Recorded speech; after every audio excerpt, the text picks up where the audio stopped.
our nation's capital, Washington, D.C.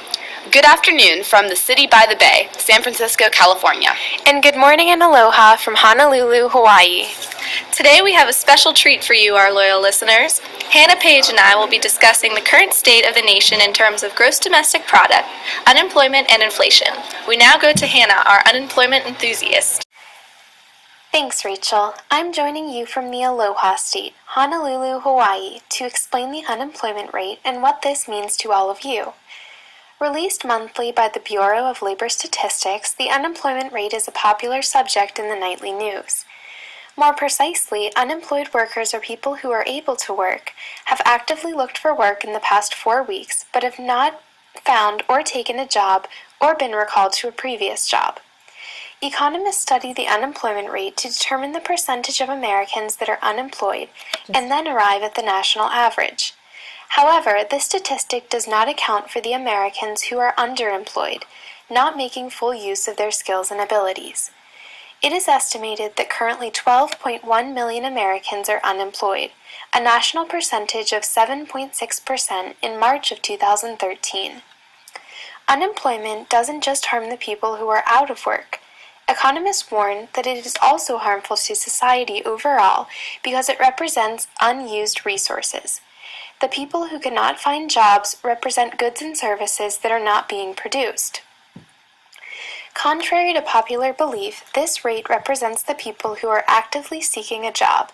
It excludes children, the elderly, and those who have given up or chose not to work. Additionally, 8.5 million people remain underemployed in the United States.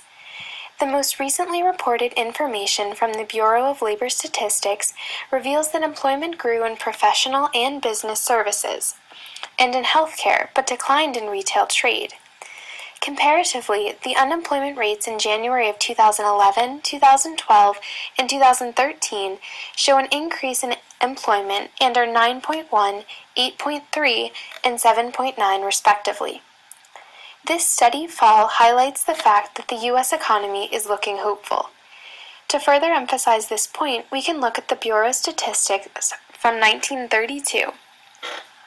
The percentage was a startling 23.6%, nearly 3 times the current rate. As the United States had fallen into the most severe economic downturn in history, this rate is an indication of the health of our economy. Just 12 years later, the unemployment rate was 1.2% and rose again to its peak in 1982, where it declined until 2009. Some of our younger listeners may be asking themselves, what does unemployment have to do with me? I have found the answer in an article published by the New York Times. The article stated that people who had only attended high school had an unemployment rate of 16.2% in 2011, compared to individuals who had earned a bachelor's or higher degree, which came in at a low 5.5%. As young adults eager to discover the American dream, these statistics can be a bit overwhelming and intimidating. As the current state of the economy looks promising, tragedies befall us at the most unexpected times. This is why it is important to look for occupational fields that offer the most prospective opportunities while satisfying a personal interest. The unemployment rate is one of the most important pieces of economic data that economists study. Now that you know the ins and outs of unemployment, you might appreciate this bit of wisdom. The study of economics won't necessarily keep you out of the unemployment line, but at least if you're there, you'll understand why. That's all I've got for today. Back to Rachel in Washington, D.C. Thanks, Hannah. It's important for our citizens to understand what exactly unemployment is and how it affects our economy. Additionally, a key component of determining the health of our economy is calculating the GDP. The GDP, or gross domestic product, is the total value of goods produced and services provided in a country during 1 year. GDP only accounts for new final products. By calculating the GDP of the country, we are able to determine whether we are in a state of overall growth or decay. The real GDP, or the output of goods and services produced by labor and property located in the United States, has increased at an annual rate of 0.4% in the fourth quarter of 2012. According to the Bureau of Economic Analysis, the brains behind the economic scenes, the real GDP has changed from 2% to point from the first through fourth quarter data. Additionally, from the years 2011 through 2012, the GDP has jumped from 13,299.1 to 13,593.2 billions of chain dollars. In comparison to the dark economic times of 2008, the price shifted from 13,161.9 to 12,757.9 in 2009, and finally 13,063 in 2010. The numbers don't lie. The country was in a state of economic downturn from 2008 to 2009. By utilizing the information about real GDP from the past, we are able to predict how it will grow in the future, specifically how it is growing now. From 2009 to 2012 and beyond, there is nowhere to go but up, as long as we continue to save and spend wisely. This success has been occurring since the turn of the century in 1999. The real GDP of the country has steadily climbed. The GDP is one of the easiest ways to determine whether the country is in a successful state or not. By knowing how much we are investing our money into, how much money is circulating throughout the country, and the amount of exports are delivered, calculating the GDP is a serious matter that everyone should be aware of. It helps us see into the future and take early action when necessary. We now go to Paige, out in San Francisco, with her report about inflation. Thanks, Rachel, and greetings to all of our listeners from the city by the bay. As my compadres have been informing you over the past few minutes, the U.S. economy has been struggling over the past few years, shown through our unemployment levels, a lagging indicator. However, GDP is on the upswing. This coincident indicator promises a brighter future for many of us. The analysis of inflation adds a whole new variable to our analysis. Basically, inflation is a general increase in prices. We can use it to monitor the purchasing power of the dollar. In other words, our ability to pay for the things we want or need, like that new iPhone you picked up last weekend.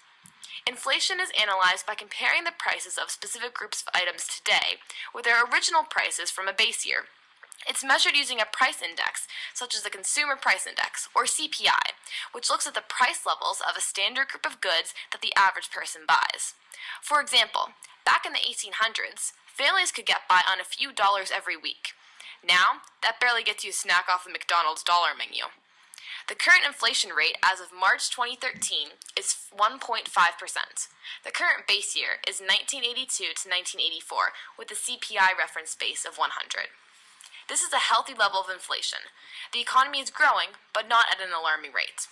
Compared to the rate of 2.9% in January 2012 and 1.6% in January 2011, the inflation levels over the past few years indicate that our economy is definitely improving from the negative inflation levels in 2009 after the housing market crash, which is also known as deflation.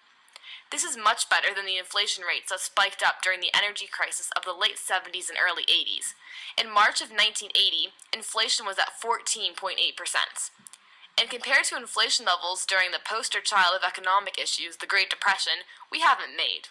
Inflation dipped as low as negative 10.7% in 1932, the sign of a truly damaged economy. Our current level of inflation is great news for consumers.